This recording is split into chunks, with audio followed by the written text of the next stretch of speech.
اور میں اپنے آپ کو پاک صاف نہیں کہتا، کیونکہ نفس امارہ انسان کو برائی ہی سکھاتا رہتا ہے، مگر یہ کہ میرا پروردگار رحم فرمائے۔ بے شک میرا پروردگار بخشنے والا ہے، مہربان ہے۔ اور بادشاہ نے حکم دیا کہ اسے میرے پاس لاؤ، میں اسے اپنا مصاحب خاص بناؤں گا۔ پھر جب ان سے گفتگو کی تو کہا کہ آج سے تم ہمارے ہاں صاحب منزلت ہو اور صاحب اعتبار ہو۔ یوسف نے کہا مجھے زرعی پیداوار پر مقرر کر دیجئے، کیونکہ میں حفاظت بھی کر سکتا ہوں اور اس کام سے واقف بھی ہوں۔ اس طرح ہم نے یوسف کو ملک مصر میں جگہ دی اور وہ اس ملک میں جہاں چاہتے تھے رہتے تھے۔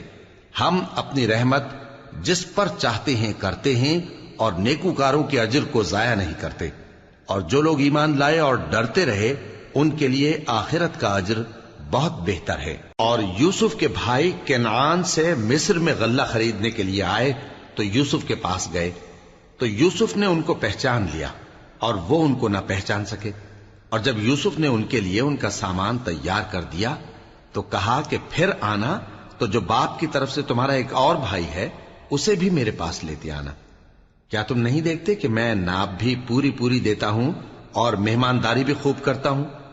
اب اگر تم اسے میرے پاس نہ لاؤ گے تو نہ تمہیں میرے ہاں سے غلہ ملے گا اور نہ تم میرے پاس ہی آ سکو گے۔ انہوں نے کہا کہ ہم اس کے بارے میں اس کے والد کو پھسلائیں گے اور ہم یہ کام کر کے رہیں گے۔ اور یوسف نے اپنے خدام سے کہا کہ ان کا سرمایہ یعنی غلے کی قیمت ان کے سامان میں رکھ دو۔ عجب نہیں کہ جب یہ اپنے اہل و عیال میں جائیں تو اسے پہچان لیں، اور عجب نہیں کہ یہ پھر یہاں آئے۔ بس جب وہ اپنے والد کے پاس واپس گئے تو کہنے لگے کہ ابا ہمارے لیے غلے کی بندش کر دی گئی ہے، تو ہمارے ساتھ ہمارے بھائی کو بھیج دیجئے تاکہ ہم پھر غلہ لائیں اور ہم اس کے نگہبان ہیں۔ یعقوب نے کہا کہ میں اس کے بارے میں تمہارا اعتبار نہیں کرتا، مگر ویسا ہی جیسا پہلے اس کے بھائی کے بارے میں کیا تھا، سو اللہ ہی بہتر نگہبان ہے اور وہ سب سے زیادہ رحم کرنے والا ہے۔ اور جب انہوں نے اپنا اسباب کھولا تو دیکھا کہ ان کا سرمایہ واپس کر دیا گیا ہے۔ کہنے لگے ابا ہمیں اور کیا چاہیے؟ دیکھیے یہ ہماری پونجی بھی ہمیں واپس کر دی گئی ہے، اور ہم اپنے اہل و عیال کے لیے پھر غلہ لائیں گے اور اپنے بھائی کی نگہبانی کریں گے، اور ایک بار شتر زیادہ لائیں گے کہ یہ غلہ جو ہم لائے ہیں تھوڑا ہے۔ یعقوب نے کہا کہ جب تک تم اللہ کا عہد نہ دو کہ اس کو میرے پاس صحیح و سالم لے آؤ گے، میں اسے ہرگز تمہارے ساتھ نہیں بھیجنے کا، مگر یہ کہ تم گھیر لیے جاؤ یعنی بے بس ہو جاؤ تو مجبوری ہے۔ پس جب انہوں نے والد کو اپنا قول دیا تو یعقوب نے کہا کہ جو قول و قرار ہم کر رہے ہیں اس کا اللہ ضامن ہے، اور فرمایا کہ اے میرے بیٹو ایک ہی دروازے سے داخل نہ ہونا بلکہ جدا جدا دروازوں سے داخل ہونا، اور میں اللہ کی تقدیر کو تو تم سے روک نہیں سکتا، بے شک حکم اللہ ہی کا ہے، میں اسی پر بھروسہ رکھتا ہوں اور اہل توکل کو اسی پر بھروسہ رکھنا چاہیے۔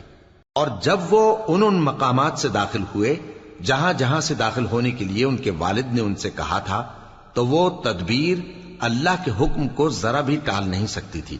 ہاں وہ یعقوب کے دل کی خواہش تھی جو انہوں نے پوری کی تھی، اور بے شک وہ صاحب علم تھے کیونکہ ہم نے ان کو علم سکھایا تھا، لیکن اکثر لوگ نہیں جانتے۔ اور جب وہ لوگ یوسف کے پاس پہنچے تو یوسف نے اپنے حقیقی بھائی کو اپنے پاس جگہ دی اور کہا کہ میں تمہارا بھائی ہوں، تو جو سلوک یہ ہمارے ساتھ کرتے رہے ہیں اس پر افسوس نہ کرنا۔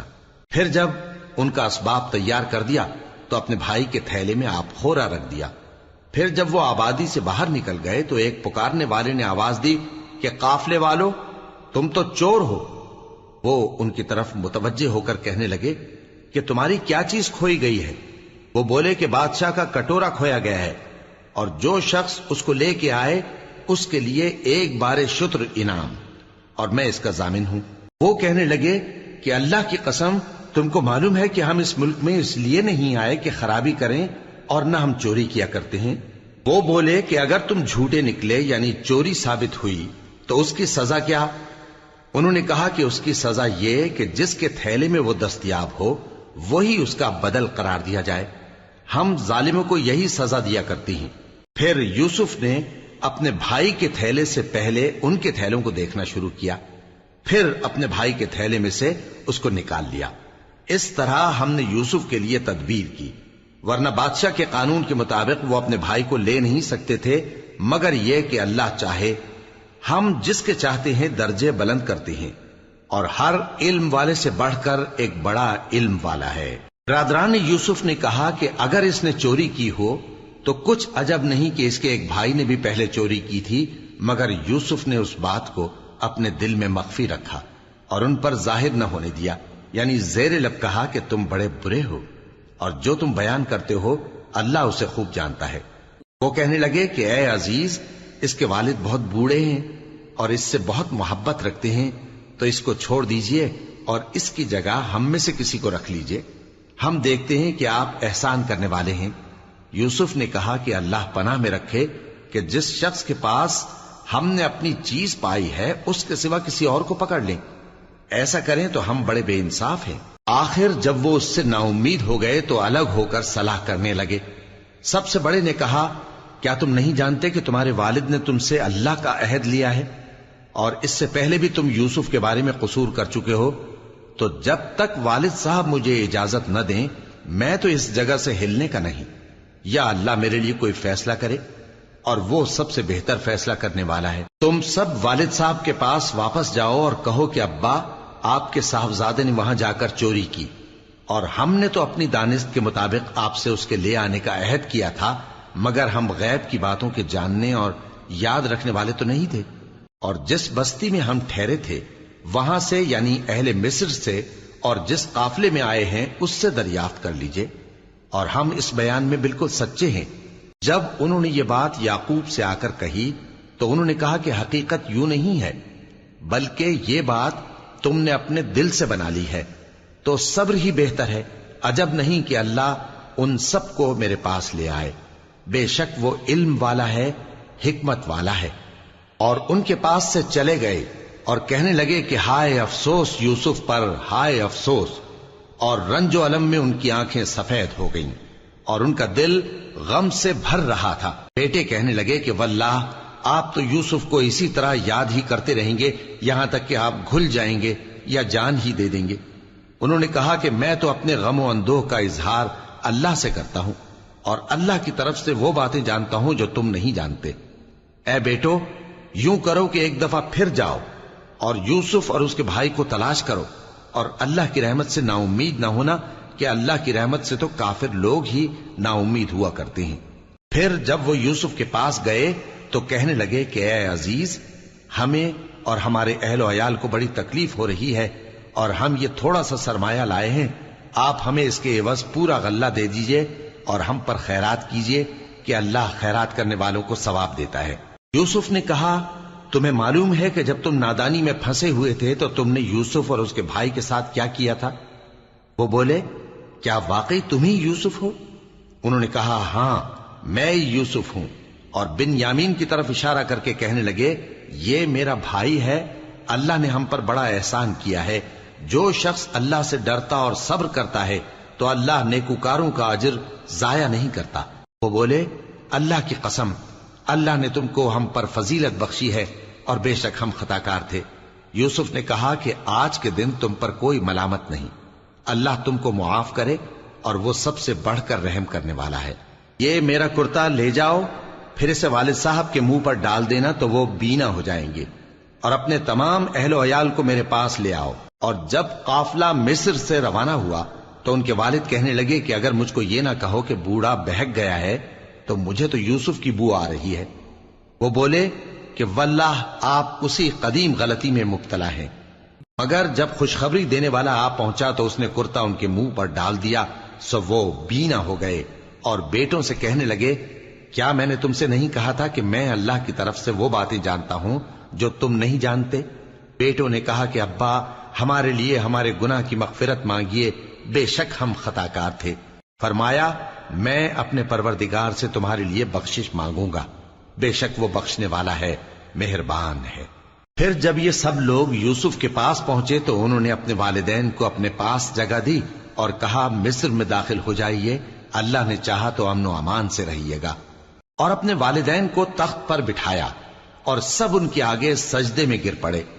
اور اس وقت یوسف نے کہا، ابا جان، یہ میرے اس خواب کی تعبیر ہے جو میں نے پہلے بچپن میں دیکھا تھا، میرے پروردگار نے اسے سچ کر دیا اور اس نے مجھ پر بہت سے احسان کیے ہیں کہ مجھ کو قید خانے سے نکالا، اور اس کے بعد کہ شیطان نے مجھ میں اور میرے بھائیوں میں فساد ڈال دیا تھا آپ کو گاؤں سے یہاں لایا۔ بے شک میرا پروردگار جو چاہتا ہے تدبیر سے کرتا ہے، وہ علم والا ہے، حکمت والا ہے۔ جب یہ سب باتیں ہو لیں تو یوسف نے اللہ سے دعا کی کہ اے میرے پروردگار، تو نے مجھ کو حکومت سے نوازا اور خوابوں کی تعبیر کا علم بخشا۔ اے آسمانوں اور زمین کے پیدا کرنے والے، تو ہی دنیا اور آخرت میں میرا کارساز ہے۔ تو مجھے دنیا سے اپنی اطاعت کی حالت میں اٹھائیو اور آخرت میں اپنے نیک بندوں میں داخل کیجو۔ اے پیغمبر، یہ اخبار غیب میں سے ہیں جو ہم تمہاری طرف بھیجتے ہیں۔ اور جب برادران یوسف نے اپنی بات پر اتفاق کیا تھا اور وہ فریب کر رہے تھے تو تم ان کے پاس تو نہ تھے، اور بہت سے آدمی گو تم کتنی خواہش کرو ایمان لانے والے نہیں ہیں، اور تم ان سے اس خیر خواہی کا کچھ صلہ بھی تو نہیں مانگتے۔ یہ قرآن اور کچھ نہیں تمام جہانوں کے لیے نصیحت ہے، اور آسمان و زمین میں بہت سی نشانیاں ہیں جن پر سے یہ گزرتے ہیں اور ان کو نظر انداز کر دیتے ہیں، اور یہ اکثر اللہ پر ایمان نہیں رکھتے مگر اس کے ساتھ شرک بھی کرتے ہیں۔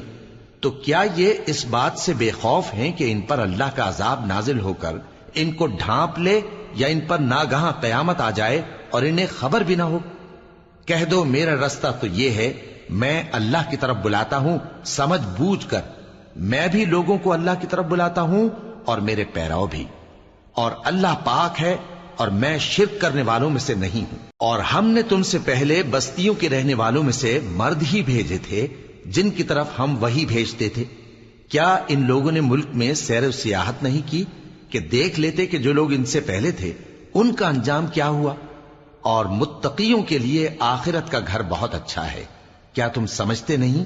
یہاں تک کہ جب پیغمبر نا امید ہو گئے اور انہوں نے خیال کیا کہ اپنی نصرت کے بارے میں جو بات انہوں نے کہی تھی اس میں وہ سچے نہ نکلے، تو ان کے پاس ہماری مدد آ پہنچی، پھر جسے ہم نے چاہا بچا دیا، اور ہمارا عذاب اتر کر گناہگار لوگوں سے پھیرا نہیں کرتا۔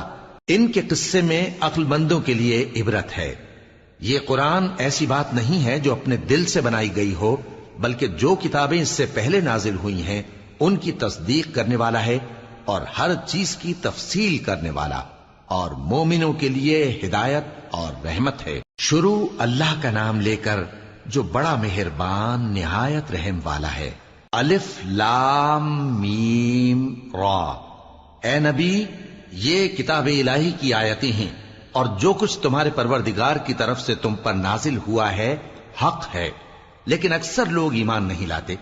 اللہ وہی تو ہے جس نے ستونوں کے بغیر آسمان جیسا کہ تم دیکھتے ہو اتنے اونچے بنائے، پھر عرش پر جلوہ افروز ہوا اور سورج اور چاند کو کام میں لگا دیا، ہر ایک میعاد معین تک گردش کر رہا ہے۔ وہی دنیا کے کاموں کا انتظام کرتا ہے، اس طرح وہ اپنی آیتیں کھول کھول کر بیان کرتا ہے کہ تم اپنے پروردگار کے روبرو جانے کا یقین کرو۔ اور وہی ہے جس نے زمین کو پھیلایا اور اس میں پہاڑ اور دریا پیدا کیے اور ہر طرح کے میووں کی دو دو قسمیں بنائیں۔ وہی رات کو دن کا لباس پہناتا ہے، غور کرنے والوں کے لیے اس میں بہت سی نشانیاں ہیں۔ اور زمین میں کئی طرح کے قطعات ہیں ایک دوسرے سے ملے ہوئے، اور انگور کے باغ اور کھیتی اور کھجور کے درخت، بعض کی بہت سی شاخیں ہیں اور بعض کی اتنی نہیں ہوتی، باوجود کہ پانی سب کو ایک ہی ملتا ہے۔ اور ہم بعض میووں کو بعض پر لذت میں فضیلت دیتی ہیں، اور اس میں سمجھنے والوں کے لیے بہت سی نشانیاں ہیں۔ اگر تم عجیب بات سننی چاہو تو کافروں کا یہ کہنا عجیب ہے کہ جب ہم مر کر مٹی ہو جائیں گے تو کیا اثر نو پیدا ہوں گے؟ یہی لوگ ہیں جو اپنے پروردگار سے منکر ہوئے ہیں، اور یہی ہیں جن کی گردنوں میں طوق ہوں گے، اور یہی اہل دوزخ ہیں کہ ہمیشہ اس میں جلتے رہیں گے۔ اور یہ لوگ بھلائی سے پہلے تم سے برائی جلدی سے مانگتے ہیں، یعنی طالب عذاب ہیں، حالانکہ ان سے پہلے عذاب واقع ہو چکے ہیں۔ اور تمہارا پروردگار لوگوں کو باوجود ان کی بے انصافیوں کے معاف کرنے والا ہے، اور بے شک تمہارا پروردگار سخت عذاب دینے والا ہے۔ اور کافر لوگ کہتے ہیں کہ اس پیغمبر پر اس کے پروردگار کی طرف سے کوئی نشانی کیوں نازل نہیں ہوئی؟ اے نبی، تم تو صرف خبردار کرنے والے ہو، اور ہر ایک قوم کے لیے رہنما ہوا کرتا ہے۔ اللہ ہی اس بچے سے واقف ہے جو عورت کے پیٹ میں ہوتا ہے، اور وہی پیٹ کے سکڑنے اور بڑھنے سے بھی واقف ہے، اور ہر چیز کا اس کے ہاں ایک اندازہ مقرر ہے۔ وہ چھپی اور ظاہر چیزوں کا جاننے والا ہے، سب سے بزرگ ہے، عالی رتبہ ہے۔ کوئی تم میں سے چپکے سے بات کہے یا پکار کر، یا رات کو کہیں چھپ جائے یا دن کی روشنی میں کھلم کھلا چلے پھرے، اللہ کے نزدیک برابر ہے۔ اس کے آگے اور پیچھے اللہ کے چوکیدار ہیں جو اللہ کے حکم سے اس کی نگرانی کرتے ہیں۔ اللہ اس نعمت کو جو کسی قوم کو حاصل ہے نہیں بدلتا جب تک کہ وہ اپنی حالت کو نہ بدلے، اور جب اللہ کسی قوم کے ساتھ برائی کا ارادہ کرتا ہے تو وہ پھر نہیں سکتی، اور اللہ کے سوا ان کا کوئی مددگار نہیں ہوتا۔ وہی تو ہے جو تم کو ڈرانے اور امید دلانے کے لیے بجلی دکھاتا اور بھاری بھاری بادل پیدا کرتا ہے، اور رعد اور فرشتے سب اس کے خوف سے اس کی تسبیح و تحمید کرتے رہتے ہیں۔ اور وہی بجلیاں بھیجتا ہے، پھر جس پر چاہتا ہے گرا بھی دیتا ہے، جبکہ وہ اللہ کے بارے میں جھگڑتے ہیں، اور وہ بڑی قوت والا ہے۔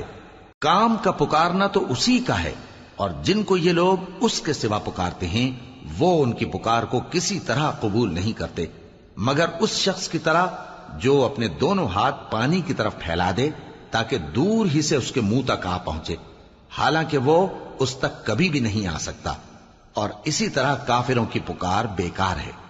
اور جتنی مخلوقات آسمانوں اور زمین میں ہے، خوشی سے یا ناخوشی سے اللہ کے آگے سجدہ کرتی ہے، اور ان کے سائے بھی صبح و شام سجدے کرتے ہیں۔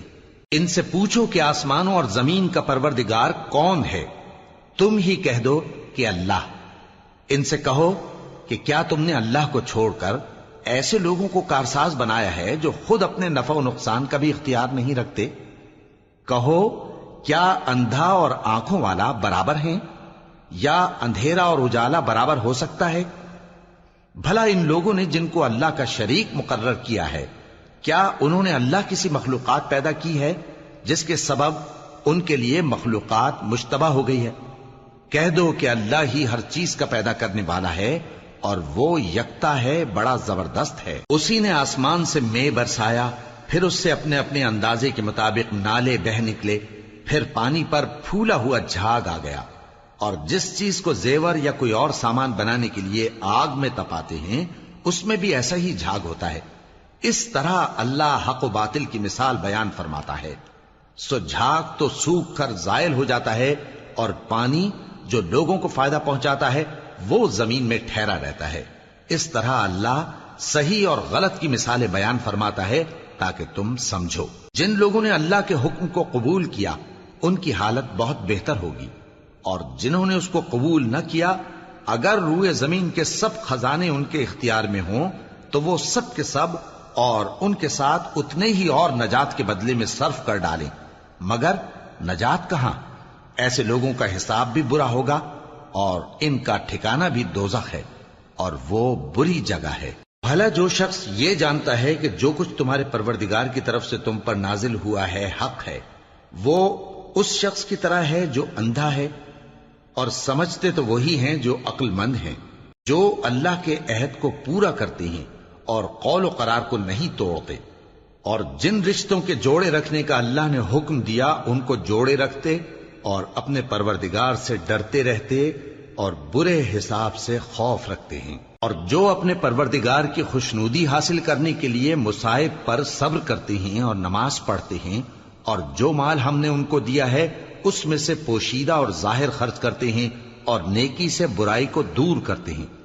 یہی لوگ ہیں جن کے لیے عاقبت کا گھر ہے، یعنی ہمیشہ رہنے کے باغات جن میں وہ داخل ہوں گے، اور ان کے باپ دادوں اور بیویوں اور اولاد میں سے جو نیکوکار ہوں گے وہ بھی بہشت میں جائیں گے، اور فرشتے بہشت کے ہر ایک دروازے سے ان کے پاس آئیں گے اور کہیں گے تم پر سلام ہو، یہ تمہاری ثابت قدمی کا بدلہ ہے، اور عاقبت کا گھر خوب گھر ہے۔ اور جو لوگ اللہ سے پختہ عہد کر کے اس کو توڑ ڈالتے اور جن رشتوں کے جوڑے رکھنے کا اللہ نے حکم دیا ہے ان کو قطع کر دیتے اور ملک میں فساد کرتے ہیں، ایسوں پر لعنت ہے اور ان کے لیے برا انجام ہے۔ اللہ جس کا چاہتا ہے رزق فراخ کر دیتا ہے اور جس کا چاہتا ہے تنگ کر دیتا ہے. اور کافر لوگ دنیا کی زندگی پر خوش ہو رہے ہیں اور دنیا کی زندگی آخرت کے مقابلے میں بہت تھوڑا سامان ہے. اور کافر کہتے ہیں کہ اس پیغمبر پر اس کے پروردگار کی طرف سے کوئی نشانی کیوں نازل نہیں ہوئی؟ کہہ دو کہ اللہ جسے چاہتا ہے گمراہ کرتا ہے اور جو اس کی طرف رجوع ہوتا ہے اس کو اپنی طرف کا رستہ دکھاتا ہے، یعنی ان کو جو ایمان لاتے اور جن کے دل اللہ کی یاد سے آرام پاتے ہیں ان کو. اور سن رکھو کہ اللہ کی یاد سے ہی دل آرام پاتے ہیں. جو لوگ ایمان لائے اور عمل نیک کیے ان کے لیے خوشحالی اور عمدہ ٹھکانہ ہے. جس طرح ہم پہلے پیغمبر بھیجتے رہے ہیں اسی طرح اے نبی ہم نے تم کو اس امت میں جس سے پہلے بہت سی امتیں گزر چکی ہیں بھیجا ہے تاکہ تم ان کو وہ کتاب جو ہم نے تمہاری طرف بھیجی ہے پڑھ کر سنا دو. اور یہ لوگ رحمان کو نہیں مانتے. کہہ دو وہی تو میرا پروردگار ہے، اس کے سوا کوئی معبود نہیں. میں اسی پر بھروسہ رکھتا ہوں اور اسی کی طرف رجوع کرتا ہوں.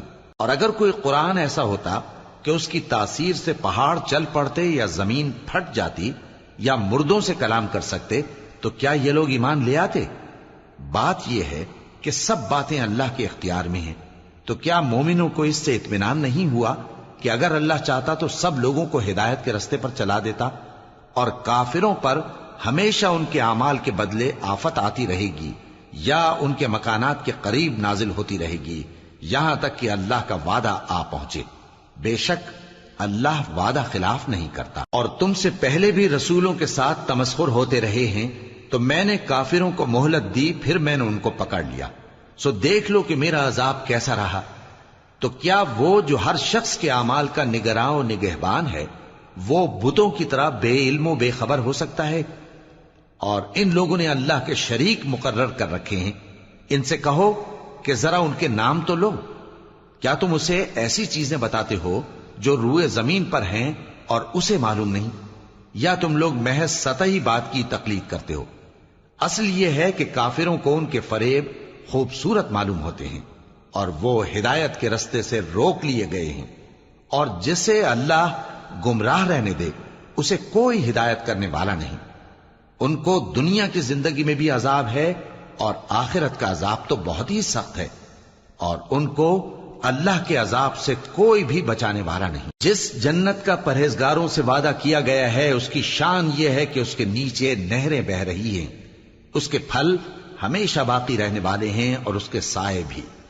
یہ ان لوگوں کا انجام ہے جو متقی ہیں، اور کافروں کا انجام دوزخ ہے. اور جن لوگوں کو ہم نے کتاب دی ہے وہ اس کتاب سے جو تم پر نازل ہوئی ہے خوش ہوتی ہیں، اور بعض فرقے اس کی بعض باتیں نہیں بھی مانتے. کہہ دو کہ مجھ کو یہی حکم ہوا ہے کہ اللہ ہی کی عبادت کروں اور اس کے ساتھ کسی کو شریک نہ بناؤں. میں اسی کی طرف بلاتا ہوں اور اسی کی طرف مجھے لوٹنا ہے. اور اسی طرح ہم نے اس قرآن کو عربی زبان کا فرمان بنا کر نازل کیا ہے. اور اگر تم علم آ جانے کے بعد ان لوگوں کی خواہشوں کے پیچھے چلو گے تو اللہ کے سامنے کوئی نہ تمہارا مددگار ہوگا اور نہ کوئی بچانے والا. اور اے نبی ہم نے تم سے پہلے بھی پیغمبر بھیجے تھے اور ان کو بیویاں اور اولاد بھی دی تھیں، اور کسی پیغمبر کے اختیار کی بات نہ تھی کہ اللہ کے حکم کے بغیر کوئی نشانی لے آتا. ہر حکم قضا کتاب میں لکھا ہوا ہے. اللہ جس چیز کو چاہتا ہے مٹا دیتا ہے اور جس کو چاہتا ہے باقی رکھتا ہے، اور اسی کے پاس اصل کتاب ہے. اور اگر ہم کوئی عذاب جس کا ان لوگوں سے وعدہ کرتے ہیں تمہیں دکھائیں، یعنی تمہارے روبرو ان پر نازل کریں، یا تمہاری مدت حیات پوری کر دیں یعنی تمہارے انتقال کے بعد عذاب بھیجیں، تو تمہارا کام ہمارے احکام کا پہنچا دینا ہے اور ہمارا کام حساب لینا ہے.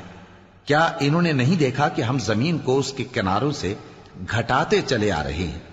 اور اللہ جیسا چاہتا ہے حکم کرتا ہے، کوئی اس کے حکم کا رد کرنے والا نہیں، اور وہ جلد حساب لینے والا ہے. جو لوگ ان سے پہلے تھے وہ بھی بہتیری تدبیریں کرتے رہے ہیں، سو تدبیر تو سب اللہ ہی کی ہوتی ہے. ہر شخص جو کچھ کر رہا ہے اللہ اسے جانتا ہے. اور کافر جلد معلوم کر لیں گے کہ آخرت میں اچھا انجام کس کے لیے ہوتا ہے. اور کافر لوگ کہتے ہیں کہ تم پیغمبر نہیں ہو. کہہ دو کہ میرے اور تمہارے درمیان اللہ اور وہ شخص جس کے پاس کتاب آسمانی کا علم ہے بطور گواہ کافی ہے۔ شروع اللہ کا نام لے کر جو بڑا مہربان نہایت رحم والا ہے۔ الف لام را، یہ ایک پر نور کتاب ہے، اس کو ہم نے تم پر اس لیے نازل کیا ہے کہ تم لوگوں کو اندھیروں سے نکال کر روشنی کی طرف لے جاؤ، یعنی ان کے پروردگار کے حکم سے عزت والے خوبیوں والے مالک کے راستے کی طرف، یعنی اس اللہ کے راستے کی طرف کہ جو کچھ آسمانوں اور زمین میں ہے سب اسی کا ہے۔ اور ان کافروں کے لیے عذاب شدید کی وجہ سے تباہی اور بربادی مقدر ہے، جو آخرت کے مقابلے میں دنیاوی زندگی کو پسند کرتے اور لوگوں کو اللہ کے راستے سے روکتے اور اس میں کجی چاہتے ہیں۔ یہ لوگ بڑے دور کی گمراہی میں ہیں، اور ہم نے کوئی پیغمبر نہیں بھیجا مگر وہ اپنی قوم کی زبان بولتا تھا تاکہ انہیں احکام الہی کھول کھول کر بتا دے۔ پھر اللہ جسے چاہتا ہے گمراہ رہنے دیتا ہے اور جسے چاہتا ہے ہدایت دیتا ہے، اور وہ غالب ہے، حکمت والا ہے۔ اور ہم نے موسیٰ کو اپنی نشانیاں دے کر بھیجا کہ اپنی قوم کو تاریکیوں سے نکال کر روشنی میں لے جاؤ اور ان کو اللہ کے دن یاد دلاؤ، اور اس میں ان لوگوں کے لیے جو صابر و شاکر ہیں نشانیاں ہیں۔ اور جب موسیٰ نے اپنی قوم سے کہا کہ اللہ نے جو تم پر مہربانیاں کی ہیں ان کو یاد کرو، جبکہ اس نے تم کو فرعون کی قوم سے رہائی بخشی، وہ لوگ تمہیں برے برے عذاب دیتے تھے اور تمہارے بیٹوں کو مار ڈالتے تھے اور تمہاری لڑکیوں کو زندہ رہنے دیتے تھے، اور اس میں تمہارے پروردگار کی طرف سے بڑی آزمائش تھی۔ اور جب تمہارے پروردگار نے تم کو آگاہ کیا کہ اگر شکر کرو گے تو میں تمہیں زیادہ دوں گا، اور اگر ناشکری کرو گے تو یاد رکھو کہ میرا عذاب بھی سخت ہے۔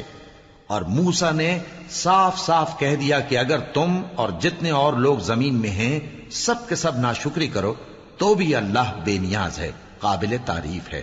بھلا تم کو ان لوگوں کی حالات کی خبر نہیں پہنچی جو تم سے پہلے تھے، یعنی نوح اور عاد اور سمود کی قوم اور جو ان کے بعد تھے، جن کا علم اللہ کے سوا کسی کو نہیں۔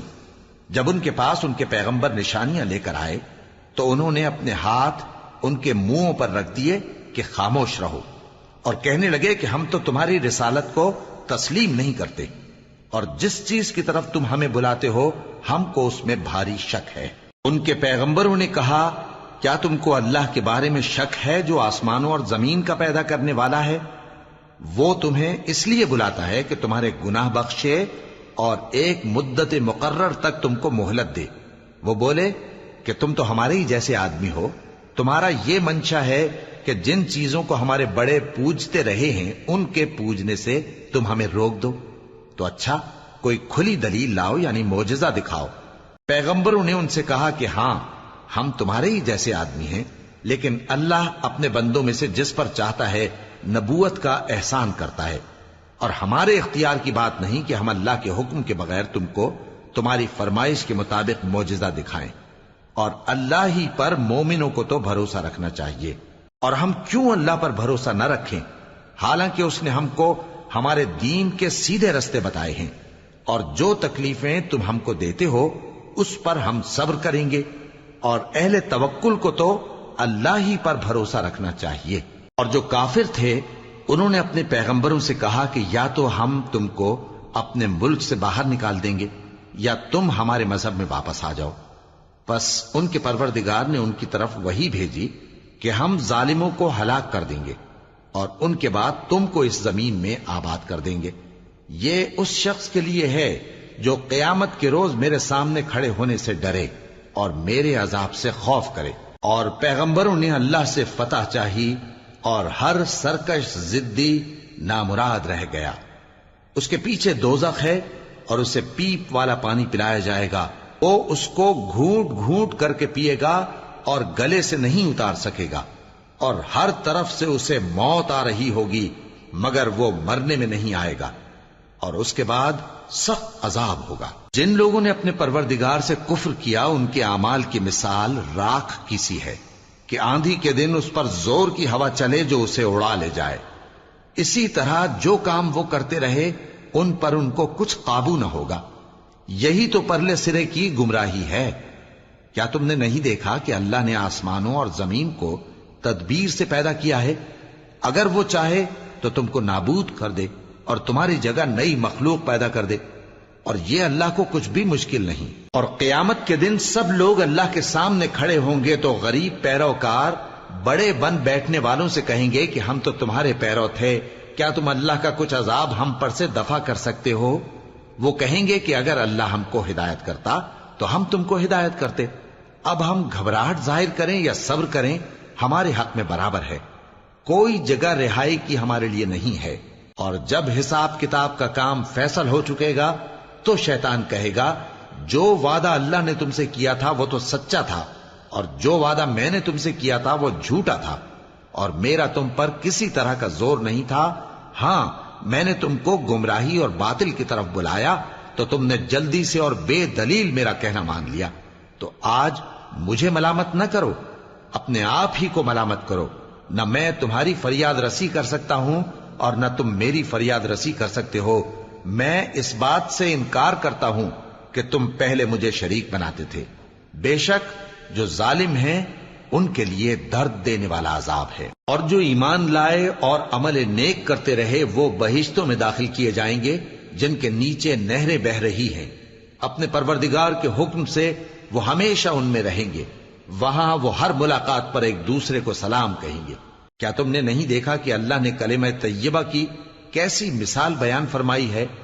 وہ ایسی ہے جیسے پاکیزہ درخت جس کی جڑ مضبوط ہو اور شاخیں آسمان میں پھیلی ہوں۔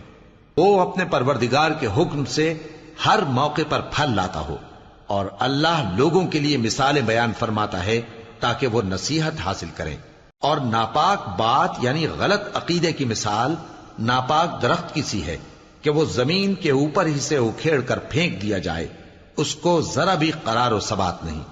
اللہ مومنوں کے دلوں کو صحیح اور پکی بات سے دنیا کی زندگی میں بھی مضبوط رکھتا ہے اور آخرت میں بھی رکھے گا، اور اللہ بے انصافوں کو گمراہ کر دیتا ہے، اور اللہ جو چاہتا ہے کرتا ہے۔ کیا تم نے ان لوگوں کو نہیں دیکھا جنہوں نے اللہ کے احسان کو ناشکری سے بدل دیا اور اپنی قوم کو تباہی کے گھر میں لا اتارا، یعنی دوزخ میں، کہ سب ناشکرے اس میں داخل ہوں گے اور وہ برا ٹھکانہ ہے۔ اور ان لوگوں نے اللہ کے شریک مقرر کیے کہ لوگوں کو اس کے رستے سے گمراہ کریں۔ کہہ دو کہ چند روز فائدے اٹھا لو، آخر کار تم کو دوزخ کی طرف لوٹ کر جانا ہے۔ اے پیغمبر، میرے مومن بندوں سے کہہ دو کہ نماز پڑھا کریں، اور اس دن کے آنے سے پیشتر جس میں نہ اعمال کا سودا ہوگا اور نہ دوستی کام آئے گی، ہمارے دیے ہوئے مال میں سے پوشیدہ اور علانیہ خرچ کرتے رہیں۔ اللہ ہی تو ہے جس نے آسمانوں اور زمین کو پیدا کیا اور آسمان سے مے برسایا، پھر اس سے تمہارے کھانے کے لیے پھل پیدا کیے، اور کشتیوں اور جہازوں کو تمہارے زیر فرمان کیا تاکہ وہ سمندر میں اس کے حکم سے چلیں، اور نہروں کو بھی تمہارے زیر فرمان کیا، اور سورج اور چاند کو تمہارے لیے کام میں لگا دیا کہ دونوں دن رات ایک ڈگر پر چل رہے ہیں، اور رات اور دن کو بھی تمہاری خاطر کام میں لگا دیا، اور جو کچھ تم نے مانگا سب میں سے تم کو عنایت کیا۔ اور اگر اللہ کے احسان گننے لگو تو شمار نہ کر سکو، مگر لوگ نعمتوں کا شکر نہیں کرتے۔ کچھ شک نہیں کہ انسان بڑا بے انصاف ہے، ناشکرا ہے۔ اور جب ابراہیم نے دعا کی کہ اے میرے پروردگار، اس شہر کو لوگوں کے لیے امن کی جگہ بنا دے، اور مجھے اور میری اولاد کو اس بات سے کہ بتوں کی پرستش کرنے لگیں بچائے رکھیو۔ اے پروردگار، انہوں نے بہت سے لوگوں کو گمراہ کیا ہے، سو جس شخص نے میرا کہا مانا وہ میرا ہے، اور جس نے میری نافرمانی کی تو تو بخشنے والا ہے، مہربان ہے۔ اے پروردگار، میں نے اپنی اولاد ایک وادی میں جہاں کھیتی نہیں، تیرے عزت و ادب والے گھر کے پاس لا بسائی ہے۔ اے پروردگار، تاکہ یہ نماز پڑھیں، سو تو لوگوں کے دلوں کو ایسا کر دے کہ ان کی طرف جھکے رہیں، اور ان کو میووں سے روزی دیتے رہنا تاکہ تیرا شکر کریں۔ اے پروردگار، جو بات ہم چھپاتے اور جو ظاہر کرتے ہیں تو سب جانتا ہے، اور اللہ سے کوئی چیز مخفی نہیں، نہ زمین میں نہ آسمان میں۔ اللہ کا شکر ہے جس نے مجھ کو بڑی عمر میں اسماعیل اور اسحاق بخشے، بے شک میرا پروردگار دعا سننے والا ہے۔ اے پروردگار، مجھ کو ایسی توفیق عنایت کر کہ نماز پڑھتا رہوں، اور میری اولاد کو بھی یہ توفیق بخش۔ اے پروردگار، میری دعا قبول فرما۔ اے پروردگار، حساب کتاب کے دن میری اور میرے ماں باپ کی اور مومنوں کی مغفرت کیجو۔ اور مومنوں، یہ نہ سمجھنا کہ یہ ظالم جو کام کر رہے ہیں اللہ ان سے بے خبر ہے۔ وہ ان کو اس دن تک مہلت دے رہا ہے جبکہ دہشت کے سبب آنکھیں پھٹی کی پھٹی رہ جائیں گی اور لوگ سر اٹھائے ہوئے میدان قیامت کی طرف دوڑ رہے ہوں گے۔ ان کی نگاہیں خود اپنی طرف لوٹ نہ سکیں گی اور ان کے دل مارے خوف کے ہوا ہو رہے ہوں گے۔ اور لوگوں کو اس دن سے آگاہ کر دو جب ان پر عذاب آ جائے گا۔ تب ظالم لوگ کہیں گے کہ اے ہمارے پروردگار، ہمیں تھوڑی سی مہلت عطا کر تاکہ ہم تیری دعوت توحید قبول کریں اور تیرے پیغمبروں کے پیچھے چلیں۔ تو جواب ملے گا، کیا تم پہلے قسمیں نہیں کھایا کرتے تھے کہ تم کو اس حال سے جس میں تم ہو زوال نہیں ہوگا؟ اور جو لوگ اپنے آپ پر ظلم کرتے تھے تم ان کے مکانوں میں رہتے تھے، اور تم پر ظاہر ہو چکا تھا کہ ہم نے ان لوگوں کے ساتھ کس طرح کا معاملہ کیا تھا، اور تمہارے سمجھانے کے لیے مثالیں بیان کر دی تھیں۔ اور انہوں نے بڑی بڑی تدبیریں کی، اور ان کی سب تدبیریں اللہ کے ہاں لکھی ہوئی ہیں۔ گو وہ تدبیریں ایسی غضب کی تھیں کہ ان سے پہاڑ بھی ٹل جائیں۔ تو ایسا خیال نہ کرنا کہ اللہ نے جو اپنے پیغمبروں سے وعدہ کیا ہے وہ اس کے خلاف کرے گا۔ بے شک اللہ زبردست ہے، بدلہ لینے والا ہے۔ جس دن یہ زمین دوسری ہی زمین بنا دی جائے گی اور آسمان بھی بدل دیے جائیں گے اور سب لوگ اللہ کے سامنے نکل کھڑے ہوں گے جو یکتا ہے، بڑا زبردست ہے۔ اور اس دن تم گناہگاروں کو دیکھو گے کہ زنجیروں میں جکڑے ہوئے ہیں، ان کے کرتے تارکول کے ہوں گے اور ان کے چہروں کو آگ لپٹ رہی ہوگی، یہ اس لیے کہ اللہ ہر شخص کو اس کے اعمال کا بدلہ دے۔ بے شک اللہ جلد حساب لینے والا ہے۔ یہ قرآن لوگوں کے نام اللہ کا پیغام ہے تاکہ ان کو اس سے ڈرایا جائے اور تاکہ وہ جان لیں کہ وہی اکیلا معبود ہے، اور تاکہ اہل عقل نصیحت حاصل کریں۔